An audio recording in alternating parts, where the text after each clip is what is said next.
Hi all. Our instructive game today will have the theme of Light's Square Invasion. It's a simple theme, not too spectacular, but one which you can use in your own games. Playing white was Garry Kasparov and playing black was Michael Adams.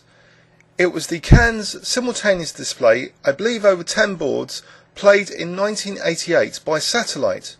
So Kasparov playing white played d4. Michael Adams, who was 17 years old at the time, he played knight f6, and after c4 he played the Nimzo-Indian defence with e6. After knight f3, Kasparov sidesteps the main line Nimzo-Indian, so it's a queen's Indian now. After bishop b4 check, Kasparov plays knight bd2. Now here, Adams fianchettoed his queen's bishop with b6 to be followed by bishop b7 or bishop a6. After e3, he did actually just fianchetto it though with bishop b7. So he's exerting more control over the e4 square. After bishop d3, he castled, and now after castles, Adams played d5. Here Kasparov kicked away that bishop on b4 by playing a3. Adams retreated it now, and after b4, knight bd7 was played. Kasparov now released some of the tension in the centre. He played c takes d5, and after e takes d5, rook b1. Adams now, perhaps already with an eye of trying to reinforce control of the c4 square, played the move a6. So potentially the move a6 is to be followed up with b5 and knight b6. So these two light squares potentially are key targets for black's strategy.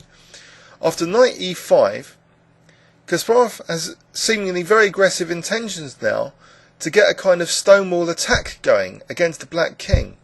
Because after bishop d6, Kasparov played f4. So this is quite a committal pawn structure by white, with a potential Achilles heel of the e4 square and c4 square. Because this fixed pawn structure on dark squares means these light squares might be weaker. In the game, Adams now immediately played knight e4, not allowing Kasparov to, for example, play queen f3. So guarding that e4, he immediately occupies e4. And Kasparov now plays knight takes e4. Perhaps pleased that his weakness on e4 is kind of sealed up by black's pawn. So black played now d takes e4. Now, although Adams has sealed up white's only weakness in that structure on e4, there is another potential weakness, this c4 square. And we'll see now how Adams expertly exploited this. First, though, instead of moving the bishop, Kasparov actually took on d7, and after queen takes d7, played bishop c4. And here is a series of lovely strategic operations which aim to gain control of the c4 square. And it makes the game a bit reminiscent to me of when Capablanca outplayed Nimzovich, first using the c4 square, gaining control of that, and infiltrating via the c-file. So Adams played now bishop e7, and he has this idea of first trading off white's light squared bishop. And once this bishop can be traded off, then black can try and get hold of this c4 square without interruption as a great outpost square. So bishop d2, bishop d5. After rook c1, now Adams played c6. So not only he wants to trade off white's light squared bishop, he also wants to be able to use the c-file for his rooks. So this is quite an ambitious strategic plan. Perhaps it was much easier to implement because Kasparov was in this simultaneous, so he couldn't devote too much attention to this game. He had some other boards. But after queen b3, rook fc8, black now is preparing to gain control of this c4 square. Rook c2 and now b5. So white has to do something with this bishop. He has to exchange now on d5.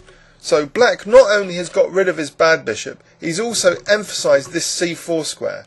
After c takes d5, it's a lovely outpost. So Kasparov here actually, perhaps quite controversially, played rook takes c8. So just hastening, to the end, this battle, he seems to have lost it already for the c4 square. After rook takes c8, he plays rook a1. Perhaps Rybka's recommendation, rook c1, should have been followed, just to try and neutralise by exchanging pieces. But after rook a1, rook c4. So black has now this fine outpost on c4.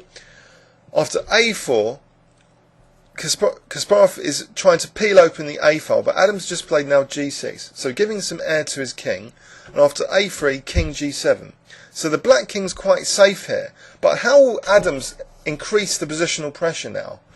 After AB, AB, Rook A6, Adams first plays Bishop H4, so he's provoking weaknesses potentially. If White is tempted now to play King H2 and G3, that would be provoking more second rank weaknesses.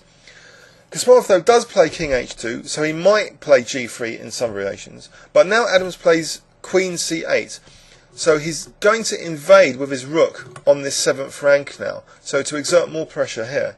After Rook A7, Queen C6, and maybe this gives some opportunities for the black queen to come to F6 if needed. After Queen D1, Rook C2 is played, so Kasparov is feeling the pressure now, and probably quite annoyed by his position. His bishop on D2 is really terrible, locked in to this pawn chain on dark squares, whilst black's bishop is harmonious to the pawn structure, all on light squares. So it's a lovely positional demonstration of the bad bishop versus the good bishop, and this infiltration via the c-file, first gaining control of this c4 outpost, and now intensifying the pressure on the 7th rank.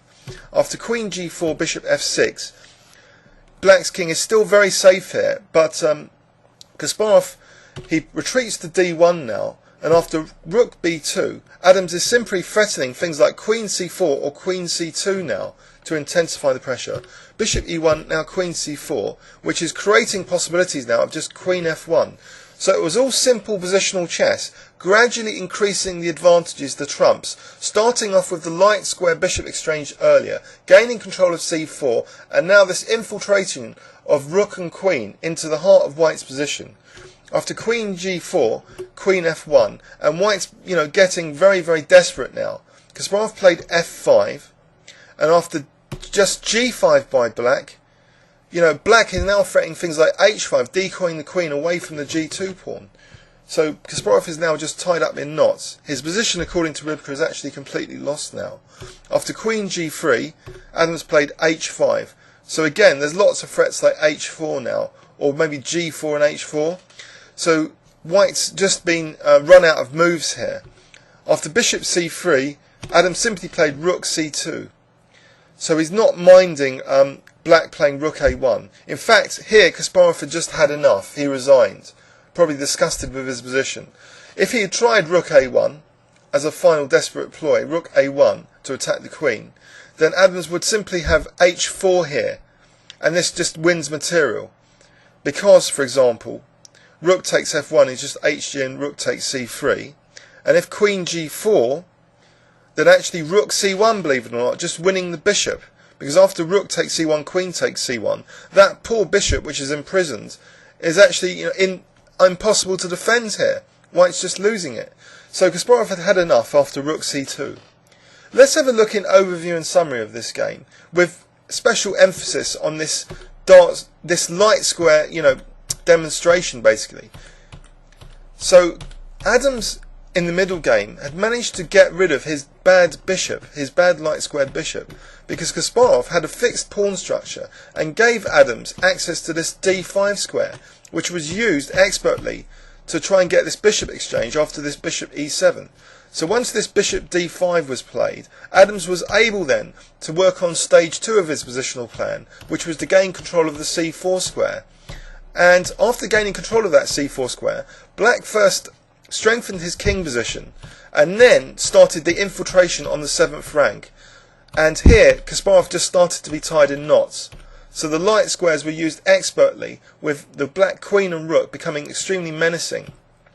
And White's bishop on the dark square was just useless here, a liability. So after this F5, G5, there was no real counterplay now for Kasparov. It was a hopeless position. And after H5, Bishop C3, Rook C2, Kasparov had had enough and just resigned.